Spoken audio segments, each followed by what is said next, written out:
가상현실, 증강현실, 로봇, 빅데이터 보면 이렇게 두 가지의 챕터로 이 책이 이루어진 것을 볼 수 있습니다. 미디어를 할 때는요, 제일 먼저 우리가 미디어의 뜻이 뭔지를 알아야 되는데 어떤 작용을 한쪽에서 다른 쪽으로 전달하는 역할을 이제 하는 것을 이제 미디어라고 합니다.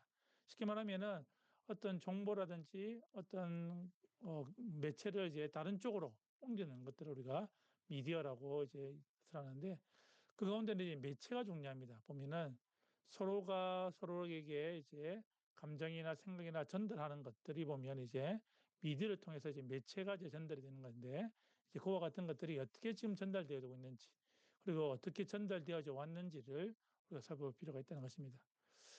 철학자 하이데거가 이렇게 말했습니다.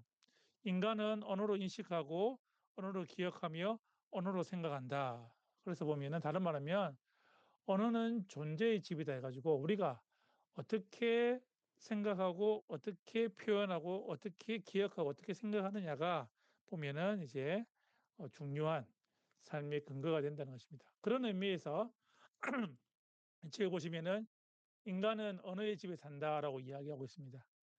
보면은 언어의 집, 쉽게 말하면 20세기 초까지는 우리가 오랜 시간 동안 음성으로, 문자로, 인쇄로 그와 같이 우리가 이제 언어의 집을 형성했는데 이제는 20세기가 지나고 21세기가 들어서면서 인터넷, 인공지능, 전자시스템 사실 이와 같이 완전히 다른 언어 가운데에 우리가 집을 짓고 살아가는 것을 볼 수 있다는 것입니다.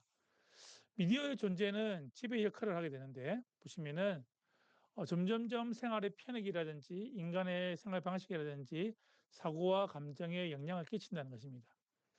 요즘 젊은이들이 보면 감정 표현이 보면 원활하지가 않습니다. 왜 그럴까요?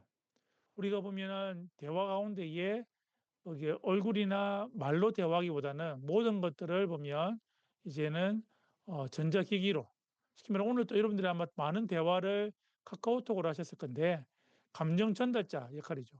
이모티콘이나 이런 것들을 할 때 보면은 여러 가지 이제 편익은 주어지지만은 나의 사고나 감정들에 이런 부분들에도 여전히 많은 영향을 끼친다는 것입니다. 그래서 우리가 미래에 대한 보면 관심뿐만 아니라 이것을 어떻게 교육시킬 것인가에 대한 것들이 우리가 관심을 가져야 되고 그리고 미디어가 변하는 가운데에 우리의 다음 세대들도 지금 이제 언어의 집이 바뀌는 가운데 그들의 삶의 패턴이 바뀌는 것을 볼 수 있다는 것입니다. 그래서 21세기에는 어떻게 우리가 언어의 집을 지을 수 있는가라는 것들을 고민할 시간이 왔다는 것입니다. 문제는 미디어가 보면 이제 혼합되는 경향이 있다는 것입니다. 옛날에는 말이라든지 글이라든지 책이라든지 이런 것이 되었는데 지금은요. 여러 미디어가 서로 섞여서 보면 공존하고 혼합이 되는 가운데 있다는 것입니다. 특별히 이제 앞으로 시대는 AI가 이제 발달할 하는 경우에는 이것이 더 복잡해지고 보면은 다양하게 섞일 수밖에 없는 그와 같은 형편이 있는데 중요한 거는 이와 같은 상황 가운데에 인간이 만들어낸 창작물에 의해서 통제권, 사실은 이것을 어떻게 통제하느냐는 우리 인간의 중심으로 해야 되는데 자칫하다가는 뭐죠? 기계가 통제권을 가져가는 그와 같은 이제 형편이 될 수 있다는 겁니다. 그래서 보면 AI 시대 때의 가장 큰 고민이 보면 누가 이것을 통제하느냐가 보면 큰 관건인데 우리의 자아는 인간의 이제 존엄성이라든지 이런 것들은 잃지 않은 가운데서 이 미디어들이 우리가 교육해야 된다는 것을 볼 수 있다는 것입니다. 자, 미디어 역사가 왜 중요하냐 할 때는 미디어 교육이라 할 때는요. 보시면은 단지 우리가 생각하는 것과 같은 이제 통로로서의 미디어가 아니라 미디어에 대한 비판적 사고와 그리고 여기에 따른 새로운 기술을 익히는 것과 그리고 수업에 활용하는 것. 이 전체가 보면 미디어 교육이라는 것입니다. 그렇기 때문에 사실은 교회 교육에 있어서도 이제는 다양한 이 매개체가 이제 미디어가 이제 존재할 때 이것들을 활용할 수 있는 능력 그리고 이것을 어떻게 보면 기술을 익히는 건가 이런 것들도 다 포함되는 것이 미디어 교육이라고 할 수 있고요. 거시적 차원에서 역사적 흐름을 보시면은 이제는 사실 미디어가 흘러가는 대로 보면 교육이 어떻게 흘러가는지를 보여준다는 것입니다. 20세기까지는 보면 이제 책으로 통해서 그래도 아니면 뭐 TV를 통해서 이와 같은 이제 영상 매체였는데 이제는 21세기는 완전히 이제 보면 이제는 네트워크 시대 가운데에 이제는 어떻게 이것이 통로가 잡히는가에 따라서 교육의 방식들도 엄청나게 변화되는 것을 볼 수 있다는 것입니다. 특별히 서구 사회 같은 경우에는 이제는 교육에 있어서요, 학교 교육이 완전히 달라진다는 것입니다. 어, 개별화 교육이 되지 않았던 것들이 이제는 개별화 교육으로 가능하고, 그리고 아이들의 눈높이 교육이 이제는 가능한 시대가 되었다는 것입니다. 이런 것들을 볼 때에 그러면 교회 교육도 어떻게 흘러가야 되는지를 우리가 미리 연구할 수도 있고 예측할 수도 있다는 것입니다. 닐 포스터만이 이렇게 말했습니다. 같이 한번 읽겠습니다. 시작. 미디어의 기술적 혁신 속에서 우리의 미래를 스스로 선택하기 위해서는 과거와 현재, 미래의 미디어 경험에 진지한 물음을 던질 수 있어야 한다. 그래서 우리가 보면 미디어를 통하여서 어떻게 교육을 시킬 때에는 그와 같은 미디어에 대한 우리가 생각들이 잘 자리 잡아야 한다는 것을 볼 수 있습니다. 그 가운데 이게 보시면 이제 미디어와 사람됨에 대한 것들이 있는데 각 세대는 그 세대의 미디어에 의해서 많은 영향을 받았습니다. 우리 부모님 세대 같은 경우에는 이제 TV나 라디오에 통해서 이렇게 받았다면은 이제는 MZ 세대가 아니라 알파 세대 같은 경우에는 이제는 완전한 미디어 세대. 쉽게 말하면 이제는 영상 세대 아니면 진짜 이제 컴퓨터 세대가 이제 오기 때문에 완전히 다른 환경에서 이제 사람됨의 영향력들을 미친다는 것입니다. 두 가지가 마음이 드는데 낙관적인 기대도 있지만은 비판적인 기대가 공존하는 가운데에 우리가 미디어를 교육할 때는요, 미디어의 발달로 인해서 인간의 위기가 오히려 어떤 존재인지를 다시 생각할 수 있는 계기가 되고 그 본질을 찾아가는 그와 같은 방식들을 우리가 알아야 한다는 것입니다. 오히려 과학이 더 발달할수록 인간이 보면 더 종교에 집착하는 그와 같은 불확실성 가운데에 보면 그와 같은 일들이 더 많아지고 있다는 것입니다. 그런 의미에서 보면은 종교 교육, 특별히 기독교 교육에 있어서 우리가 이것들을 어떻게 활용할지를 중요한 요소가 될 수 있다는 것입니다. 미디어 교육의 변화들이 이제 쭉 일어났었는데요. 전통 사회에서는 보면 대면을 통하여서 그러니까 말이나 글을 통해서 이제 지식이 대물림되었다면은 이제 미디어 사회에서는요. 비대면입니다. 우리가 굳이 만나지 않더라도 보면 어떻게 한다고요? 모든 것들이 이제 검색 하나로 알 수 있는 그와 같은 지식의 홍수 가운데에 우리가 놓여져 있는 것을 볼 수 있습니다. 이와 같이 예전에는 많이 알고 많이 경험한 사람이 사실은 이제 그 지역의 전문가였는데요. 이제는요. 그와 같은 지식이나 경험이 보면 권위가 되지 않고 이제 보면 별 쓸모없는 그와 같은 일들이 일어나고 있다는 것이죠. 거의 가장 중요한 요소는 학교였습니다. 학교가 이제 출연하면서 도제식 교육이 아니라 학교에서 이제 보면 문자를 통하여서 인쇄를 통하여서 그것이 발달했다면은 미래 교육은요. 이제는 과학 기술의 발전입니다. 그래서 보면 이것이 이제 얼마만큼 이것을 따라가느냐, 그리고 이것이 보면 이것을 활용할 수 있느냐, 여기에 보면 많은 것들이 이제 좌지우지가 된다는 것입니다. 그래서 각 미디어의 특성이나 영향력들을 잘 파악할 뿐만 아니라 교육이 시행하는 목적과 가치를 우리가 특별히 인간됨에 대한 교육들을 함께 병행해서 우리가 볼 수 있습니다. 그래서 지금은요, 여러분들이 아마 이제 오늘 또 AI를 많이 쓰셨을 건데 그와 같은 것들이 새로운 것이 나올 때 이게 우리가 함께 활용하지만은 더 중요한 것은 인간의 본질, 그 인간됨에 대한 것들을 우리가 늘 기억하면서 이것들을 활용해야 한다는 것입니다. 그래서 보시면은 요즘은요, 유명한 대학이 지어 보면 이제 미네르바 대학이라고 보이는데 이 대학이 이제 생긴 지가 벌써 이제 한 10년이 넘었습니다. 그렇죠? 보면은 미국에서 보면 대학 건물 자체가 없습니다. 거의 이제 이렇게 보면 세계를 돌아다니면서 그리고 이제 네트워크를 통하여서 모든 교육이 일어나는데 여기에 이제 발맞춰 우리나라도 지금 만들어진 대학이 하나 있는데 태제 대학이라고 들어보셨습니까? 보시면은 이제 여기 미네르바 대학처럼 이제 그렇게 이제 인재들을 모아서 이제 그렇게 네트워킹으로 아이들이 이제 이렇게 공부하는 대학이 새로 생겼는데요. 작년에 생겼습니다. 23년도 23년이 2년 전이네요. 왜 생겼는데 이와 같은 실험적인 테스트도 우리나라도 지금 하고 있는 것을 볼 수 있습니다. 자, 그런데 이제 문제가 무엇일까요? 보면은 시대가 가면 갈수록 뭐라고요? 미디어는 새로운 미디어들은 계속해서 이제 등장하게 됩니다. 그 가운데에 우리가 한편으로는 희망을 가지지만 한편으로는 또 불안을 가집니다. 이제는 AI 시대가 오지 않습니까? 보면 한편으로는 희망을 가지지만은 한편으로는 불안한 마음이 여전히 있다는 것입니다. 위협과 기회 가운데에 우리가 놓여져 있는데 여기서 우리가 보면 무조건 회피해서도 안 되고 무조건 무비판적으로 수용해서도 안 되고 그 중간 접점을 잘 찾아야 한다는 것입니다.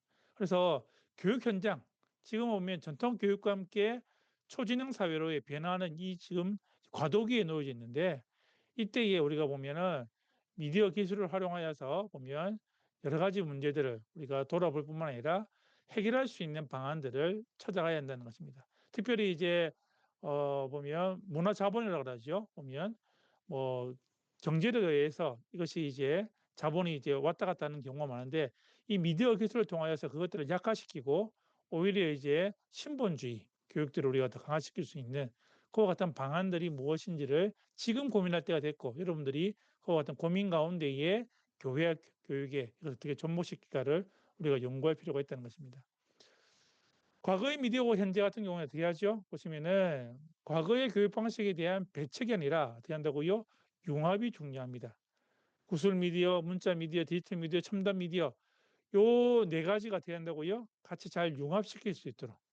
그래서 보시면은 어 블렌드링 보면 이제 같이 융합시키는 그와 같은 이제 교육들이 우리가 이제 필요하다는 것을 볼 수 있습니다. 이제는 선택이 아니라 필수가 되는 상황입니다. 여러분들이 AI를 이제 공부 안 하고 싶다고 안 할 수는 없는 시대가 이제 오고 있고요. 그것들을 활용하셔야 되고 그것들을 배우셔야 되고 새로운 이제 언어의 집이 형성이 되기 때문에 그 집에 살려면 우리가 그런 기술들을 함께 배워갈 뿐만 아니라 그 가운데에 본질적인 부분들을 우리가 함께 이제 고민할 고민할 필요가 있다는 것입니다. 자, 그래서 이제 이 책에 보면 1장과 2장에 보시면은 이제 어떻게 이것이 흘러왔는가라고 할 때에 보면 이제 구술의 시대를 제일 처음에 놓고 두 번째가 필사의 시대라고 이야기할 수 있습니다. 자, 첫 번째 보시면은 1장에서 보면요. 구술의 시대입니다.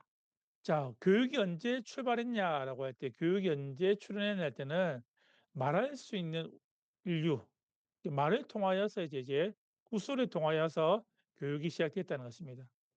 언어가 인간의 뇌에 있었던 시대에 보면 이제 인간이 육성이 유일한 미디어였습니다. 글도 없고 사실은 그 가운데는 뭐죠?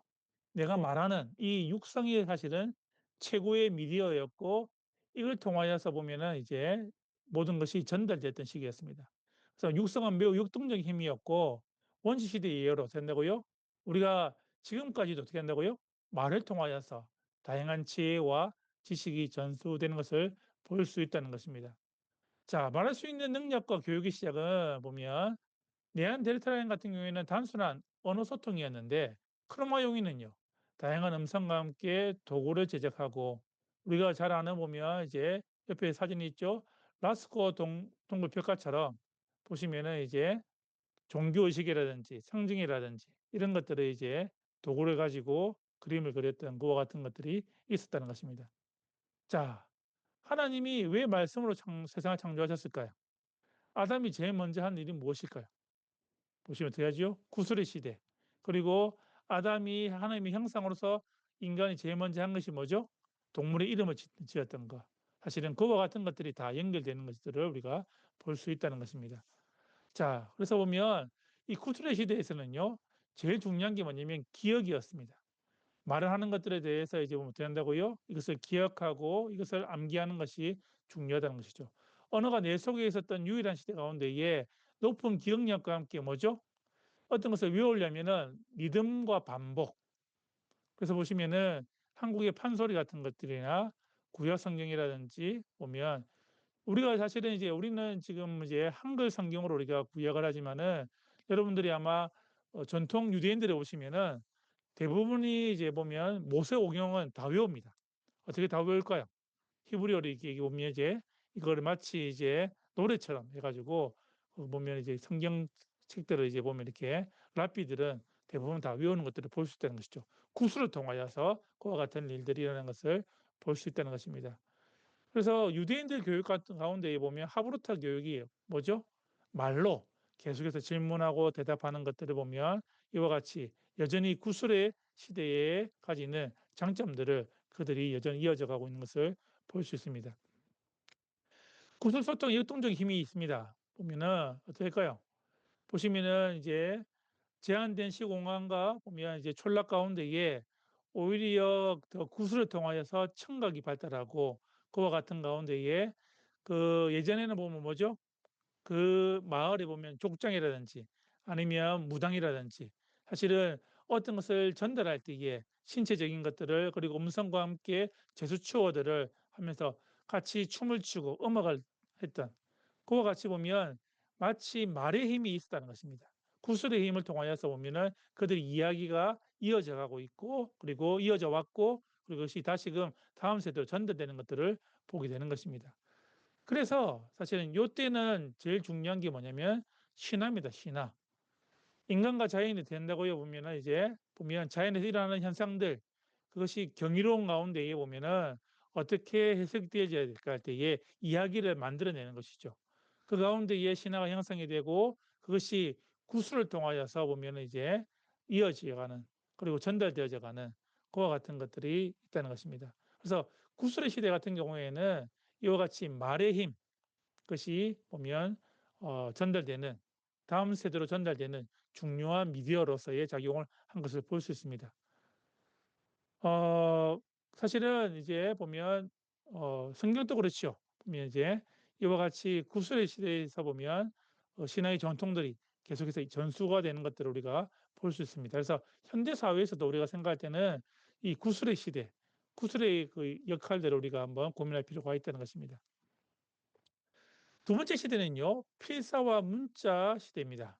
사실은 국가가 발생하면서 학교가 이제 발생하게 되는데 인류의 변천사를 보시면요. 보면 수렵 시대에 도시 국가가 형성이 되고 문자 시대에 국가가 발생이 됩니다. 그래서 보면은 이제 공동체가 이제 한 부락이 아니라 전체적인 나라가 될 때에 보면은 이제 이것을 유지하거나 정보를 전달하기 위해서는 뭐라고요? 보면 필사의 시대가 필요했다는 것입니다. 그런데 글을 읽고 쓴다는 게 사실 이것이 개인의 계급화를 따집니다.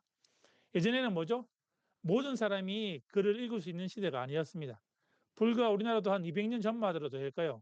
사실은 한자를 글을 못 읽지 못하는 사람들이 그리고 뭐 이게 100년 전만 하더라도 한글을 쓰지 못하는 사람들이 읽지 못하는 사람들이 엄청 많았다는 것입니다. 문자는 초기 보시면은 종교, 철학, 학문이 아닌 국가에 보면 행정에 보면 이제 필요에 따라서 이제 이것이 이제 생겨나기 시작하는데 보면 중요한 계급적인 차원에서의 보면 이제 글을 읽고 쓰는 것이 엄청나게 큰 자기의 개인적인 이제 퀄리티가 되었다는 것입니다. 자, 그런데 낭독에서 묵독으로 읽기가 변화가 됩니다. 옛날에는 구술의 시대 때는 낭독이었는데요. 이제는 글자가 들어오면서 이제 묵독으로 바뀌게 되는 것이죠. 문자가 만들어지고 난 다음에 어떻게 한다고요? 구술의 문화는 영향력은 여전히 남아 있었지만은 보면은 이제는 보면 오히려 묵독을 하는 말하지 않고 읽는 일들이 이제 점점점 강화되었다는 것입니다. 그런데 보면 처음에 중세 수도원어가 볼 때는 보시면은 어떻게 했냐면은 낭독과 함께 필사가 이제 같이 이루어졌습니다. 보면 선창자의 낭독과 함께 낭독 이후에 필사를 했다는 것이죠. 그래서 될까요? 같이 듣고 같이 이제 글을 쓰면서 어떻게 할까요? 그것을 외우는 것이 더 용이한 시대가 됐는데 이제는 사실은 묵독, 조용한 독서가 이제 유행이 되는 것을 볼 수 있습니다. 그래서 보시면은 이것도 한번 고민해 볼 필요가 있는데 우리가 보면 이제 낭독을 통해서 그와 같은 것들이 하는 것이 더 낫지 않은지를 우리가 고민할 필요가 있다는 것이죠. 자, 이제 필사를 통하여서 보면 책이 보급이 됩니다. 그리고 요때에 보면 이제 대학이 중세의 대학이 같이 활성화되는 것을 볼 수 있습니다. 종이는 중국에서 이제 발명이 됐지만은 이제 아라비안인들을 통하여서 이것이 이제 공급이 확대되고 기존의 양피지보다 더 가벼운 이제 필사의 도구가 되어서 이제 보면 책이 더 늘어나는 그리고 십자군 전쟁을 통하여서 보면 이것들이 동서 간에 이제 뭐 과학이라든지 철학이라든지 수학이라든지 이런 것들이 과학이 발전하면서 보시면 책이 이제 점점 증가하는 가운데에 놓여져 있었다는 것입니다. 그래서 필기가 교육적으로 가진 의미가 뭐냐면은 필사 문자 시대 같은 경우에는 지식과 정보의 확산하는 방법 가운데 이것이 있어야 뿐만 아니라 말과 글을 뺏겨 쓰면서 될까요? 여러분들 쓰기 요즘 하시나요? 우리 요즘 이제 이렇게 다 타자치지 않습니까? 옛날에는 어떻게 했죠? 이걸 다 쓰면서 될까요? 쓰면서 몸을 쓰고 그리고 될까요? 이것들 한 번 더 이제 거기 각인하는 그와 같은 이제 역할들을 하고 논리성이나 연결성이나 체계성을 갖추도록 이렇게 했다는 것입니다. 그래서 보시면은 과거에 이제 우리가 구두와 필사 시대를 우리가 거쳐왔지만은 지금 시대에도 될까요? 보면은 이것이 같이 병행돼야 되는 그와 같은 부분들이 아닐까 생각합니다. 요즘은 이제 성경 필사라든지 이런 것들이 많이 하고 계신데 사실은 필사를 하면서 될까요? 그것이 다시금 이제 각인되는 그리고 구두를 통하여서 같이 읽으면서 하는 경우에는 더 효과적인 교육 방법이 있다는 것입니다. 그래서 함께 생각해 볼 문제는 새로운 미디어가 계속해서 발전되는 가운데에 어떻게 그걸 잘 융합시킬 수 있는지 그리고 교회 교육과 어떻게 융합할 수 있는지 특별히 이제 1장 2장에 보면 구술과 필기의 시대를 살면서 이 시대에 회복해야 될 구술과 필기가 무엇인지를 요즘 아이들이 글씨를 잘 쓸까요 못 쓸까요? 글씨를 잘 씁니까 못 씁니까? 글씨를 거의 막 이렇게 잘 쓰지 못합니다. 왜냐하면 쓰는 연습을 하지 않으니까. 그래서 뭐 사실은 이제 필사도 우리도 같이 교육시켜야 될 중요한 요소가 아닐까 이렇게 생각이 됩니다. 예, 이렇게 이제 1장과 2장이 마무리되었습니다. 그러면 3장 우리 자스민 선생님께서 여기를 해줄까요? 예. 네, 네, 저 간단하게 소개드리겠습니다. 그 역사적인 부분들 되게 많이 나왔어요. 3장은 그 인재 문자 시대와 교육이라는 그 장인 그 일단 역사에 대해 그 것이에요. 그 먼저 1500 17년 마르틴 루터의 종교 개혁은 언어의 위치와 중요성을 크게 바꾸는 사건이 있었습니다. 루터는 모든 사람이 스스로 하나님의 말씀을 읽고 이해해야 한다고 주장했습니다. 그 사실 루터보다 약 그 100년 앞에서 그 체코의 목사 이안 후스도 비슷한 개혁 운동을 시도한 적이 있습니다. 하지만 그 당시에는 아직 인쇄술이 발명되기 전이었고 글을 읽을 줄 아는 사람도 많지 않았기 때문에 그의 사상은 널리 퍼지지 못했습니다. 그 루터가 성공할 수 있었던 가장 중요한 이유는 교육의 확대와 인쇄술의 발전이 함께 이루어졌기 때문입니다. 루터는 모든 사람에게 교육이 필요하다고 말하며 의무 교육의 필요성을 강조했습니다. 또 그는 성경을 라틴어가 아닌 독일어로 번역하여 훨씬 많은 사람들이 성경을 쉽게 읽을 수 있도록 했습니다. 저도 이제 스위스 사람이니까 루터 성경책 저는 많이 읽었습니다. 그래서 되게 약간 네, 인간적인 그런 관계도 있습니다. 읽으면서 너무 재밌었어요, 사실은.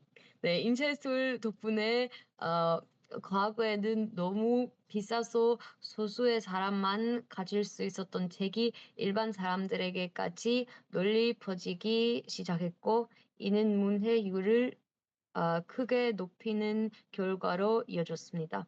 동시에 지역마다 다르게 쓰이던 언어가 점점 하나의 표준 언어로 정리되면서 국가적 통합도 더 강해졌습니다. 네, 이처럼 루터는 새로운 기술인 인쇄술과 자신의 개혁 사상을 잘 결합하여 두 요소가 서로의 발전을 이끌 수 있는 계기를 만들었습니다. 인쇄 시대가 시작되면서 문화는 더욱 시각 중심으로 바뀌었습니다. 글을 읽고 쓰는 과정은 예전의 구전 중심 문화보다 훨씬 논리적인 구조와 순서에 따른 사고 방식을 요구했습니다. 문해율이 높아지고 책값이 낮아지면서 독서가 일상적인 활동이 되었고 종교뿐만 아니라 여러 분야에서 책이 활발하게 출판되기 시작했습니다. 17세기에 이르면 지식은 인쇄술이 없던 시절에는 상상할 수 없었던 수준으로 다양한 영역에서 빠르게 증가했습니다. 지식이 널리 퍼지면서 이후 수세기의 결초 과학과 종교의 갈등 그리고 새로운 사상의 동창이 이어졌습니다.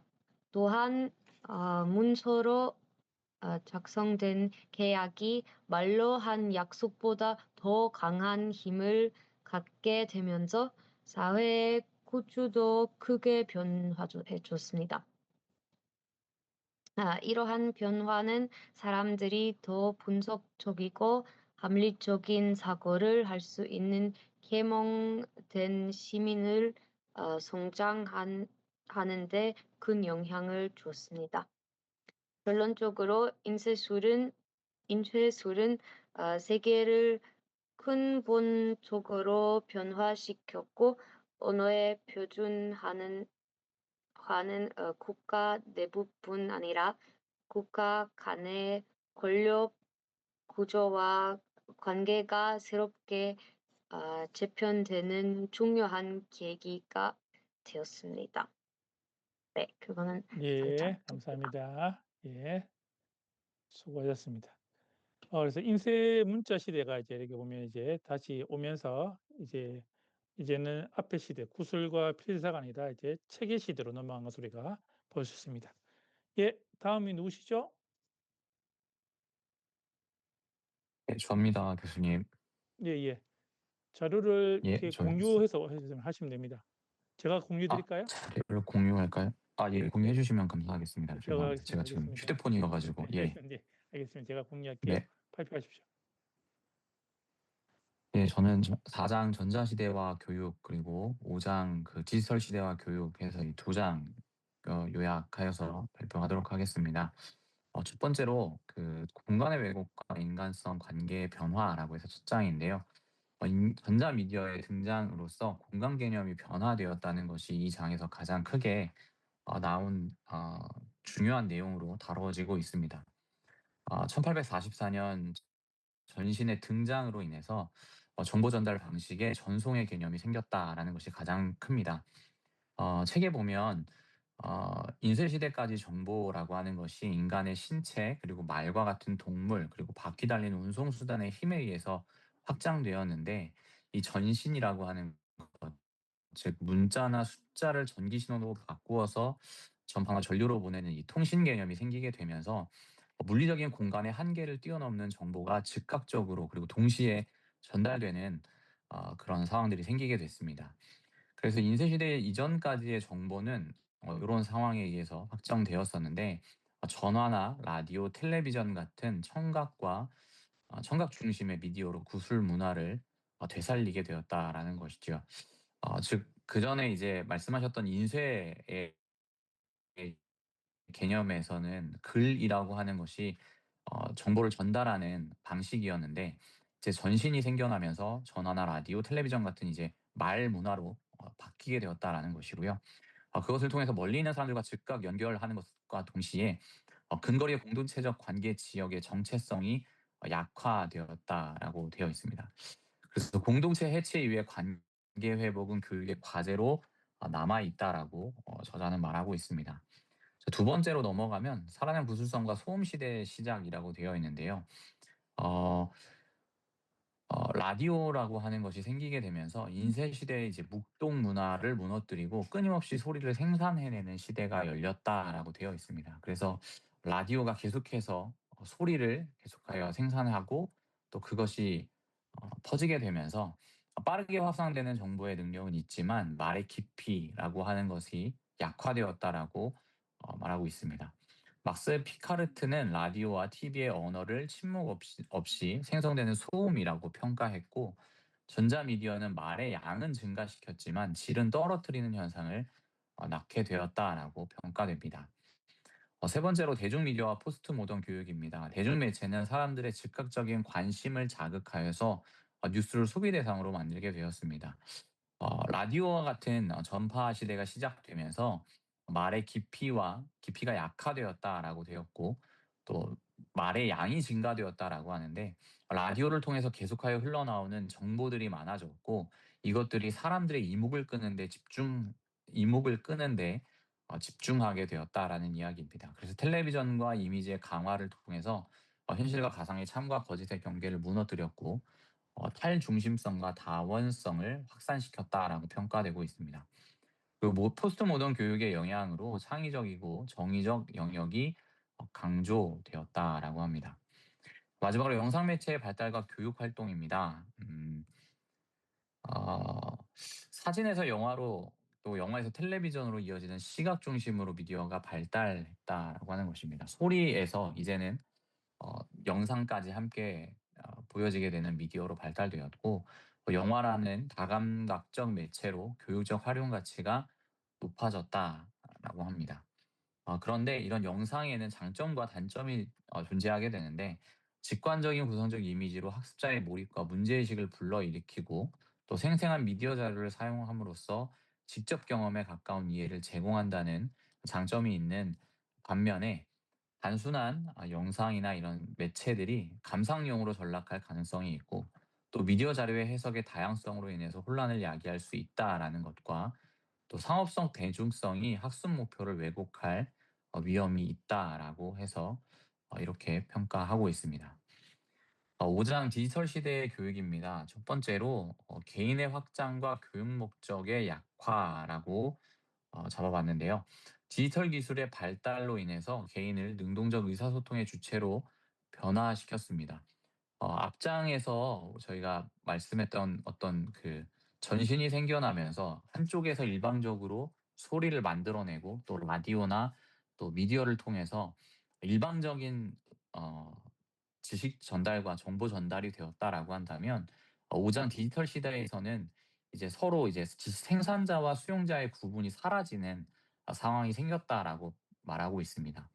그래서 개인을 능동적 의사소통의 주체로 변화시켰고, 위키피디아처럼 지식의 생산자, 즉 어떤 개념에 대해서 서로 수정할 수 있고, 또 그 공간에서 어떤 개념을 정리하는 것이 한 사람에 의해서 이루어지는 것이 아니라 다양한 사람들이 함께 참여함으로써 생산자와 수용자의 구분이 사라졌다라고 되어 있습니다. 그리고 개인은 스스로 정보를 검색하고 편집하고 표현하며 높은 자기 편집성을 갖게 되었고, 이는 계몽주의가 꿈꾸던 자유와 평등과 자율성을 실현한 긍정적인 측면을 가진다고 되어 있습니다. 그러나 모든 개인이 확장됨으로써 공동체 중심의 사고가 약화되는 일들이 일어나게 되었고, 국가나 도덕이나 종교 등 보편적 가치 기준이 약해지는 상황을 낳게 되었습니다. 또한 지식이 개인화되어서 진리가 상대화되었고, 교육 방향성이나 공동체적 기준이 흔들리게 되었다라고 합니다. 그래서 상대주의적 태도가 강화되어서 논쟁, 토론을 통한 진리 탐구가 약화되었다라고 평가됩니다. 두 번째로 디지털 세대의 구술성과 다양한 새로운 언어입니다. 디지털 시대는 문자 중심을 벗어나서 이제 청각과 시각과 몸 전체를 활용하는 새로운 구술성으로 이동한다라고 되어 있고요. 또 이미지나 음악과 영상과 기호 등 다양한 표현 방식이 언어적 소통으로 인정된다라고 합니다. 그래서 디지털 문해력은 텍스트, 이미지, 영상, 이모티콘 등 복합적인 언어를 사용하는 능력으로 확장되게 되었습니다. 그래서 이런 일들로 인하여서 세대 간의 의사소통의 갈등이 생기게 되는 원인이 되었고, 성인 세대는 문자를 고정된 텍스트로 읽는 반면에 어 알파 세대라고 불리는 디지털 세대는 문자를 흘러가는 말처럼 구어적이고 가볍고 순간적으로 사용하게 됩니다. 즉 언어 사용 방식 속에서 서로 다른 정신 세계관이 내재되어 있어서 교육자와 피교육자 간의 의사소통의 문제가 나타난다라고 최근 평가하고 있습니다. 세 번째로 소셜 미디어의 감정 흐름과 사이버 불링입니다. 소셜 미디어는 복제, 공유에 최적화되어 있지만 관계망은 얕고 형식적이라고 평가합니다. 그래서 기술의 즉각성으로 인해서 감정이 곧바로 발화되고 확산되고 생각보다 감정이 먼저 말로 나오는 문화가 되었다라고 하는 것입니다. 즉 감정 중심 소통이 다른 의견을 가진 사람과의 교류를 방해하고 또 사이버 불링 같은 경우는 시공간의 제약이 없고 확산 속도가 빠르고 집단 감정 쏠림이 극대화되어 있어서 어, 사용자들이 소셜 미디어를 사적 공간처럼 착각하게 되는 그런 폐해를 낳게 되었고 실제로는 매우 공적이고 타인에게 노출된 공간임에도 불구하고 사적인 공간으로 착각하는 일들이 일어난다라고 되어 있습니다. 그리고 네 번째로 교실의 디지털화입니다. 디지털 미디어는 일방적 교육의 한계를 보완하려는 방식으로 도입되었고 전자칠판이나 스마트 TV나 모바일, 디지털 교과서 등 다양한 도구가 교실에 확대되었다라고 되어 있습니다. 그래서 장점으로는 즉각적 소통이 가능하고 학생 수준별로 개별 맞춤형 교육이 가능하고 또 질문 토론 등 참여도를 높일 수 있지만 기술 사용이 수업의 질 향상을 보장하지 않는다는 단점이 있고 또 익명성과 편의성을 위한 참여는 교육적 의미가 약하며 또 학생의 편안함을 이유로 본래의 교육적 경험을 잃을 수 있다라고 되어 있습니다. 그래서 이 교실의 디지털화에서 결론은 교사는 기술 사용으로 무엇을 얻고 무엇을 잃는가를 생각해 봐야 된다라고 하는 내용입니다. 앞서 교수님께서 말씀하셨듯이 다양한 것들을 사용해서 뭐 텍스트나 또 언어나 그러니까 강의 같은 언어나 그리고 이런 미디어라고 하는 다양한 것들을 사용해서 학습자에게 학습할 수 있도록 하는 잘 학습할 수 있도록 도와야 한다라는 말씀을 하셨었는데 마찬가지로 교사가 이런 교실의 디지털화가 이루어지면서 학습자인 학생들에게 기술 사용을 통해서 어떤 것을 의도하고 어떤 것을 가르칠지를 잘 생각해 봐야 하는 숙제가 남아 있다라고 하는 내용이 책의 내용이었습니다. 네, 발표 여기까지 하도록 하겠습니다. 예, 감사합니다. 잘해 주셨습니다. 예, 아마 여러분들이 뭐 들으시면서 이제 보면 이제 전자시대와 디지털시대 아마 다 경험한 시대고 사실 우리가 지금 살아가는 시대이기 때문에 이런 부분들은 충분히 공감을 하고 또 어떻게 해야 될지를 알 수 있었습니다. 예, 다음 장이 누구시죠? 네, 접니다. 예, 그러면 공유해 드릴까요? 네. 예, 시작하시면 됩니다. 제가 하겠습니다. 교수님이 그 PDF 보여주시는 예, 거죠? 제가 공유시키겠습니다. 네, 알겠습니다. 시작하십시오. 예. 네, 6장 인공지능과 인공지능과 교육에 대해서 함께 살펴보겠습니다. 네 가지 주제로 살펴볼 텐데요. 먼저 첫 번째는 인공지능 시대의 인간의 일과 교육입니다. 인공지능이 정신 노동을 대체하는 것은 거부할 수 없는 현실입니다. 인간의 교육과 일은 지난 시대와 달라져야 합니다. 스티븐 킹은 그때 이렇게 경고했는데요. 인공지능이 완전히 성숙하면 인류를 뛰어넘어 결국 인류는 종말에 이르게 될 것이다라고 경고했습니다. 개발자들도 인간의 사고, 인식, 기억, 감정이 모두 컴퓨터로 실현될 수 있다라고 예상을 합니다. 그렇다면 우리 교육은 어떻게 달라져야 할까요? 두 가지의 과제가 있습니다. 먼저 첫 번째로 인공지능 설계 및 활용 교육입니다. 윤리적 도덕적 판단 능력을 높은 수준으로 끌어올려야 합니다. 트롤리 딜레마 같은 윤리적 판단을 알고리즘화해야 하는 책임이 인간에게 있습니다. 두 번째로는 인간만의 고유 능력 교육입니다. 창조력, 창의성으로 교육을 재구조화해야 합니다. 특히 질문하는 능력을 기르는 교육이 중요합니다. 여기서 중요한 키워드는 앞으로 창조하는 자만이 살아남는다라는 것입니다. 질문을 통해서 호기심과 상상력, 의지를 배양하는 교육이 필요합니다. 두 번째로는 인공지능 시대의 감정 교육인데요. 그렇다면 인공지능과 인간을 구별하는 것은 무엇일까요? 바로 감정입니다. 첫 번째, 인간과 기계의 본질적 차이인데, 영화 허를 보면 컴퓨터는 사랑을 느끼는 것처럼 말했지만, 실제로는 동시에 수많은 사람들과 사랑을 나누는 시스템이었습니다. 느낌과 감정은 인공지능이 넘볼 수 없는 영역입니다. 감정에는 양면성이 있는데 이 감정의 약점으로는 인간의 감정에 빠져 잘못된 판단을 하게 될 때가 있다는 것입니다. 그렇지만 감정의 강점도 있습니다. 이 빅터 프랭클린의 죽음의 수용소에서에 나오는 노인처럼 이 빵 하나를 젊은이에게 양보하는 비합리적인 선택을 통해 인간다움을 드러냅니다. 세 번째는 교육사적 배경인데요. 플라톤과 아리스토텔레스 이후에 서양 교육에서 감정은 비껴나 있었습니다. 현재도 지식교육, 입시교육, 부수적 영역에 머물고 있습니다. 그렇다면 감정교육은 무엇을 가르쳐야 할까요? 네 번째인데요. 첫 번째로 자신의 정서를 잘 다스릴 수 있도록 가르쳐야 되고, 두 번째는 강점이 있는 정서를 발전시켜야 되며, 세 번째는 정서 언어를 정확하게 이해하고 표현하는 능력을 기르게 해야 되고, 네 번째는 정서적 능력을 이성과 조화를 이루어 창의적으로 나아가야 합니다. 여기서 중요한 키워드는 기계화된 세계 속에서 다양한 감정을 인식하고 표현하는 정서적 능력을 배양하는 교육이 중요하다라는 것입니다. 세 번째 주제입니다.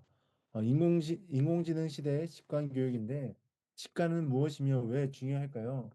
첫 번째로 직관은 인간의 고유성입니다. 어린아이는 코끼리 그림을 보고 코가 길다라는 특징을 빨리 알아차립니다. 인공지능은 많은 학습량이 필요하지만 이는 직관의 원래적 의미에 맞지 않습니다. 페스탈로치는 직관의 인식의 기초로 보았습니다. 인간은 사물을 감지하기 전에 본질과 비본질을 구분하는 능력을 가지고 있습니다. 형태와 음성, 수량을 통해 본질을 직관적으로 파악합니다. 직관적 사고는 창의적 사고의 초석입니다. 그렇다면 직관 교육은 어떻게 해야 할까요? 첫 번째로 가정과 학교에서 어린이의 자발성을 보장하고 장려해야 합니다. 두 번째는 체험학습과 발견학습, 제작을 통한 학습 등 능동적 참여 교육이 필요합니다. 세 번째는 과학적 어, 가설, 그리고 학문적 공상과 직관력을 필요로 합니다. 이때 중요 키워드는 어린이의 직관력을 보호하고 키우는 일은 인공지능 시대에 꼭 필요하다라는 것입니다. 네 번째 주제입니다. 인공지능형 교육 미디어 유용성과 한계인데요. 온라인 교육의 현실은 어떨까요? 온라인 교육의 현황을 보면 어, 그 무크라고 매시브 오픈 온라인 코스라는 약자로 대규모의 온라인 공개 강좌를 의미합니다. 주요 플랫폼으로는 코세라, 에드엑스, 유다시티 같은 플랫폼들이 있는데 이 플랫폼들은 수학, 과학, 컴퓨터 중심의 무료 온라인 교육을 제공하여 교육의 불평등을 해소한다는 점은 큰 호응을 얻었지만 어, 그러나 온라인 교육에는 한계가 있습니다. 이 개방형 온라인 교육을 끝까지 마치기는 어렵습니다. 교육의 본질은 교사와 학생 간의 미묘한 상호작용에 있기 때문입니다. 배우는 법을 배울 수 있는 기회를 빼앗을 수 있다라는 것이죠. 수업에서 위험이란 무엇이냐면 교사에게 이름이 불리거나 질문을 받을 가능성, 학생의 돌반적 질문을 받을 가능성, 수업의 역동성이 유발한다는 다양한 상황의 위험입니다. 적절한 긴장감은 수업을 진지하게 만들고 고유한 이례적 경험이 되게 합니다. 이는 컴퓨터가 대체하기 어려운 영역입니다. 여기서 중요한 키워드는 첨단 기술로 모든 교육을 전환하려는 기술 중심적 사고는 경계해야 한다라는 것입니다. 어, 정리하면 첫 번째는 인공지능 시대에는 창조하는 자만이 살아남으며 질문하는 능력이 중요하다는 것이고 두 번째는 감정 교육이 인간을 기계와 구별하게 한다라는 것입니다. 세 번째는 어린이의 직관력을 보호하고 키워야 한다는 것이고 네 번째는 기술 중심적 사고를 경계해야 한다라는 것입니다. 네, 6장을 마치겠습니다. 7장입니다. 사물과 인터넷과 교육 강의입니다. 교육, 오늘은 그 사물 인터넷과 교육에 대해서 살펴볼 텐데 세 가지 주제로 나누도록 하겠습니다. 사물 인터넷과 초연결 사회의 구현입니다. 먼저 개념을 구분해야 하는데요. 소셜 네트워크는 인간과 인간을 매개하는 연결입니다. 사물 인터넷, IoT는 연결의 대상을 물건, 정보, 인체, 데이터 등으로 만물로 열어놓았습니다. 그렇다면 사물 인터넷이란 정확하게 무엇일까요? 이 케빈 애슈턴은 이 사물 인터넷을 이렇게 설명했는데 사람의 도움 없이 사물이 자신의 데이터를 수집하고 필요한 사물들의 데이터를 알 수 있는 컴퓨터로 정의했습니다. 언제 어디서나 모든 것들을 접속이 가능하며 인간의 개입 없이도 컴퓨터가 사물을 추적하여 정보를 파악하는 것을 의미하는 것입니다. 이게 초연결 사회의 현실인 건데요. 2010년에는 이미 125억 개의 사물들이 68억 명의 세계 인구와 연결되어 있었다라고 합니다. 집 밖에서도 전원이나 가스를 통제하고 스마트폰과 노트북이 연결되며 내비게이션을 사용하는 것이죠. 이러한 것들이 사회에 어떤 영향을 미치냐면 제러미 리프키는 세계가 자본주의 경제에서 공유 경제로 전환한다라고 전망을 했습니다. 이 사물 인터넷이 만드는 연결 지향성은 인간 생활의 형태와 가치 지향에 영향을 미치는데 이 대부분 개별 네트워크가 지능형 네트워크에 연결되게 된다라는 것입니다. 두 번째 주제는 접속하는 능력을 키우는 교육인데 그렇다면 이 초연결 사회에서는 교육은 어떻게 달라져야 하는지를 나누도록 하겠습니다. 교육 패러다임의 전환이 필요한데요. 이전까지의 교육은 지식 습득 능력에 초점을 맞추었습니다. 아까 전에 교수님도 얘기해 주셨는데, 그런데 이제부터는 교육 지식 연결 능력에 초점을 맞추어야 합니다. 어, 이 교육 지식 연결 능력이라는 것은 초교육 사회에서 교육이 알아야 할 지식을 모두 가르칠 필요가 없고, 이 외부의 지식을 얼마나 광범위하게 자신의 지식과 연결시킬 수 있는지가 관건이라는 것이죠. 그렇다면 무엇을 가르쳐야 할까요? 어떤 지식을 외부에 의존하고 어떤 것을 인간이 직접 몸에 지니게 할 것인지를 선정해야 합니다. 그때그때 찾아 쓸 수 있는 지식과 개인이 몸에 지녀야 하는 지식을 구분하여서 핵심 교육 내용을 선정해야 하는 것입니다. 그렇다면 그런 생각이 들 수 있는데 암기는 필요 없을까요? 뿌리 지식이라 할 수 있는데 그렇지 않습니다. 이 뿌리와 줄기가 되는 지식은 인간의 온몸으로 익혀야 합니다. 지식을 체계화하고 암기하는 것은 잘못된 교육인 것처럼 생각해서는 안 됩니다. 문자 시대 이후에 인간의 기억 능력은 퇴화되었지만 이 외부 기억을 활용하려면 내부의 기억이 살아 있어야 합니다. 전자화된 기억은 불러내어 사용할 때 의미를 가지기 때문입니다. 그러면 구체적으로 어떻게 가르쳐야 할까요? 네 가지로 좀 구분질 수 있는데 첫 번째 핵심 지식을 익힐 수 있도록 읽기 자료의 목록을 제공해야 되고 두 번째는 토론을 위한 공통 지식을 설명해야 합니다. 세 번째는 중요한 지식을 학생 스스로 찾아 익힐 수 있도록 교육해야 되고 네 번째는 지식을 체계적으로 정리하고 서로의 영향성을 알아서 언제든 접촉할 수 있는 그런 상태를 갖출 수 있도록 교육해야 합니다. 그런데 지식 연결만 가르쳐서는 안 됩니다. 이 통합 교육이 필요한데 장자크 루소는 인간의 감정과 직관의 인간으로 존재하게 하는 중요한 특성이라 이야기했습니다. 이것이 이성과 조화되도록 해야 된다라는 것이죠. 인지 능력은 열정과 의지, 긍정적 정서를 통해 발달합니다. 이 교육적 존재로서 인간은 이성과 정서, 윤리성과 자율성을 가진 전체성으로 이해되어져야 합니다. 어, 세 번째 주제인데요. 마지막 주제입니다. 이 사물 주도성과 교육의 손실인데 사물 인터넷의 그림자는 무엇일까요? 이 사물 인터넷의 은폐성이 있는데 닐 거센펠드는 사물 인터넷 기술들은 겉으로 드러나지 않게 할 것을 제안했었습니다. 인간의 정보를 입력하고 수거 없이도 정보는 저절로 다가오는데 인간은 이 연결망의 실체를 점점 인식하지 못할 가능성이 많습니다. 어떤 일들이 그러면 자동으로 일어날까요? 이 구체적인 사례들인데 먼저 위치 기반입니다. 이 스마트폰을 열면 날씨 정보가 떠 있고 지도는 상품 할인 정보를 알려줍니다. 이 검색 기반으로는 관심을 가졌던 주식 정보가 표시되게 됩니다. 그리고 세 번째 생체 기반인데 건강 관련 데이터를 센서로 감지하여 이 식단과 운동 처방을 내놓게 됩니다. 이렇게 이런 자동으로 일어나는 일들로 인해서 인간 주도성이 상실될 수 있는데, 그럼 이 주도성을 어떻게 되는 걸까? 디지털 시대는 인간의 주도성을 필요로 했습니다. 이 사물 인터넷 시대는 인간의 주도성이 더 이상 필요하지 않게 되었습니다. 세계는 센서가 달린 사물들이 스스로 데이터를 주고받는 거대한 신경계가 되었습니다. 그래서 내가 물어보기 전에 기계가 먼저 정보를 알려줍니다.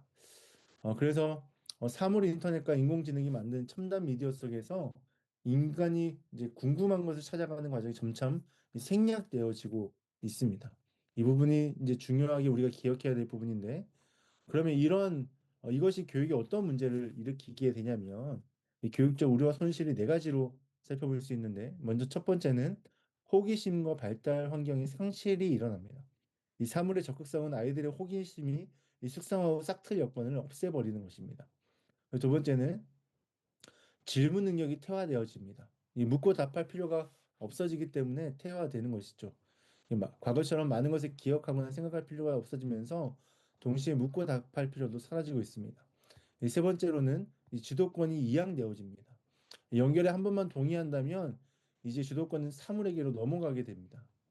네 번째는 인간 고유의 능력이 약화되게 되어집니다. 어, 자동적 연결은 생활에 편익을 주지만 그 대가로 인간 고유의 호기심과 질문하는 능력, 이 판단하는 능력을 약화시킬 수 있는 어, 가능성이 있습니다. 결국 우리가 직면한 위기는 무엇이냐면 본질적인 위기인데 이 호기심 질문 능력, 이 판단력은 인간의 기계와 구별하는 능력이 됩니다. 이 초연결 사회의 일상적 경험이 인간의 본질적 특성을 약화시킬 가능성이 큽니다. 이 사회 발전이 인성을 망가뜨리고 그것을 되돌리기 위해 인성 교육을 하는 모순적 교육이 반복될지도 모릅니다. 어, 7장을 좀 정리해 보면 첫 번째로 초연결 사회가 구현되고 있으며 접속이 중요한 시대가 되었다라는 것이고, 두 번째는 교육 패러다임이 지식 습득에서 지식 연결로 전환되어야 하지만 이 뿌리 지식의 중요성을 잊지 말아야 한다라는 것입니다.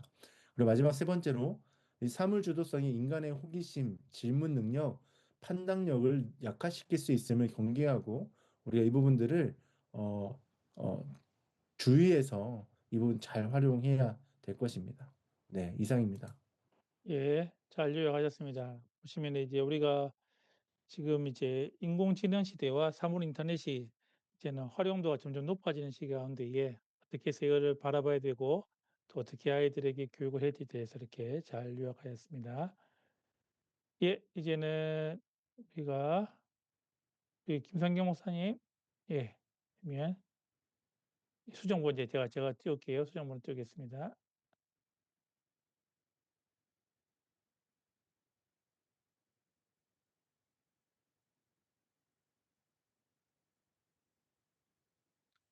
예.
예, 수고하셨습니다. 사실 지금 이제 당장의 현실의 우리가 문제인데요.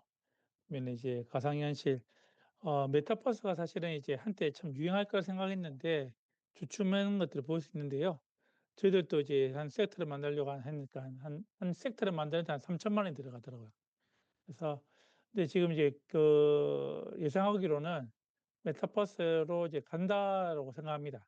근데 지금 이제 주춤하지만 이게 한번 떨어졌다가 다시 올라오는 시기가 이제 분명히 이제 있는데 그런 것들도 우리가 잘 보고 이런 것들을 잘 활용하셔서 우리가 미리 대비할 수 있도록 여러분들 하시면 좋겠습니다.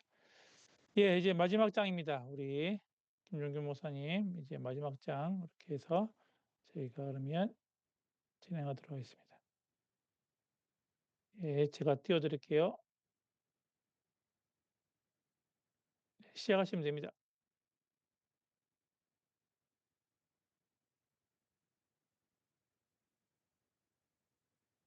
마이크를 켜시고 목사님 마이크를 켜셔야 됩니다. 마이크를 켜셔야 됩니다. 죄송합니다.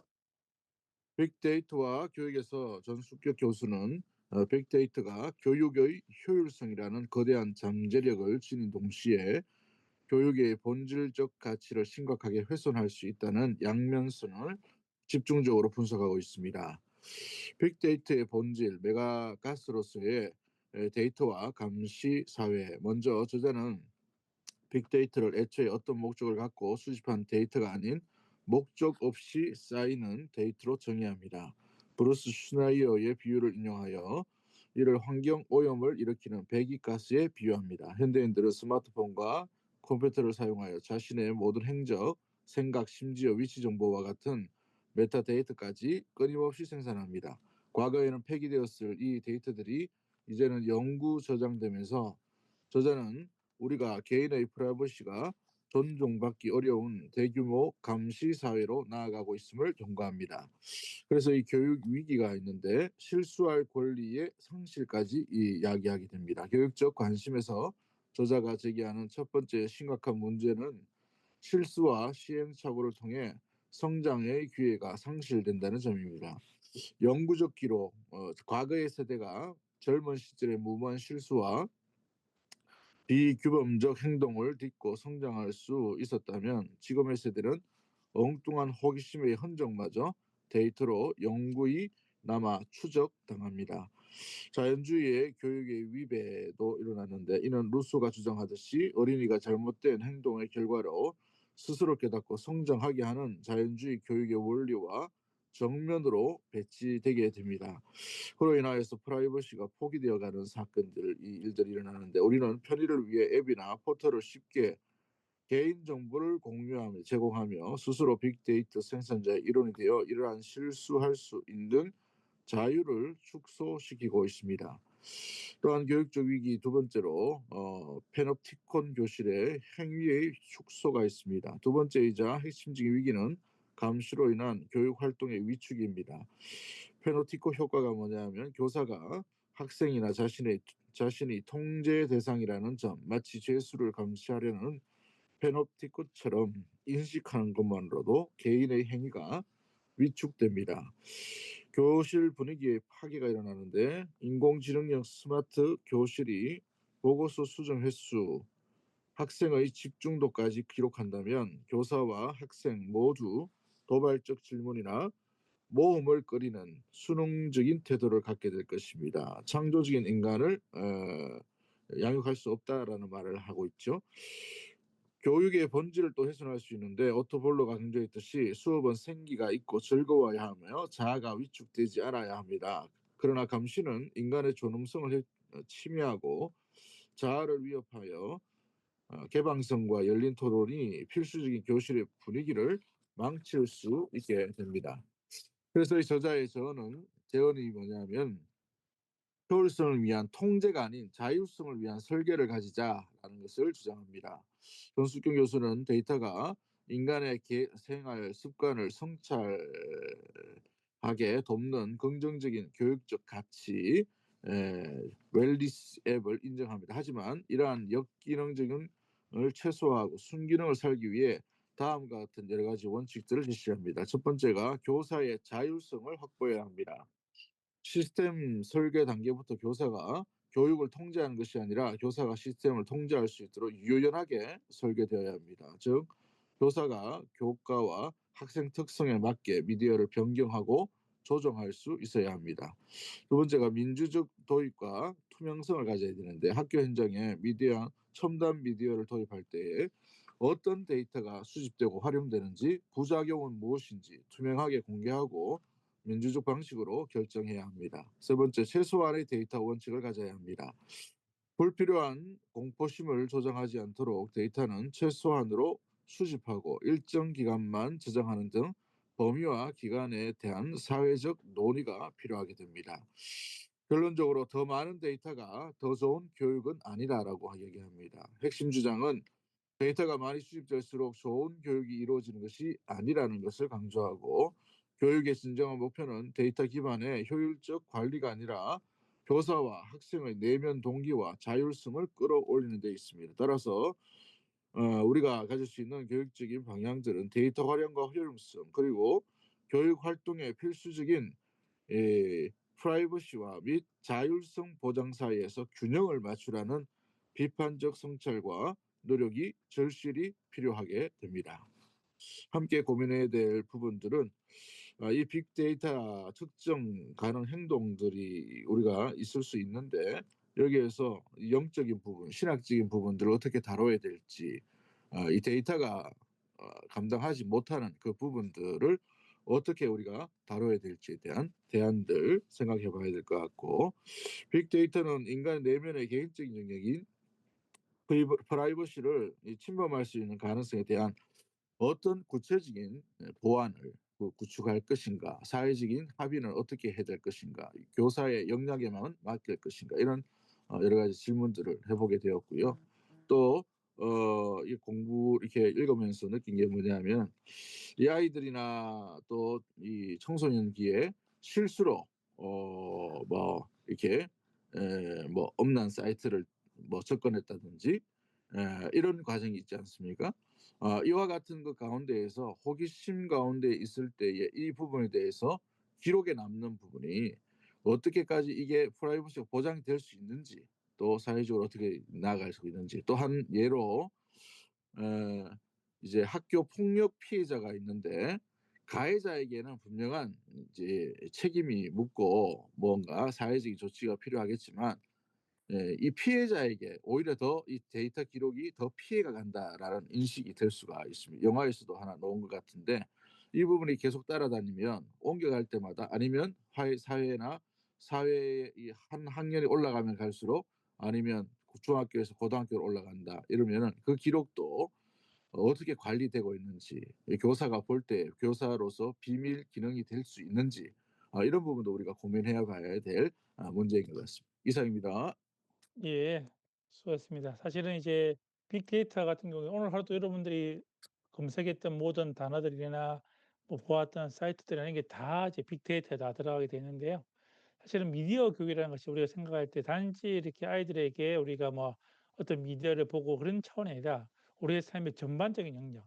쉽게 말하면 이제 우리가 하루 일과 가운데 이게 사실은 한순간도 사실 이제 이게 미디어와 떨어질 수 없는 그런 환경 가운데 있을 때에 이 아이들에게 그러면 어떻게 리터러시, 이걸 어떻게 해석하고 어떻게 반응하고 어떻게 적용해야 될지를 우리가 이제 알려줄 필요가 있다는 것입니다. 그래서 보면 기독교적인 시각, 사실 그래서 여러분들이 이제 기말 과제를 준비하실 때 어떤 주제도 좋습니다.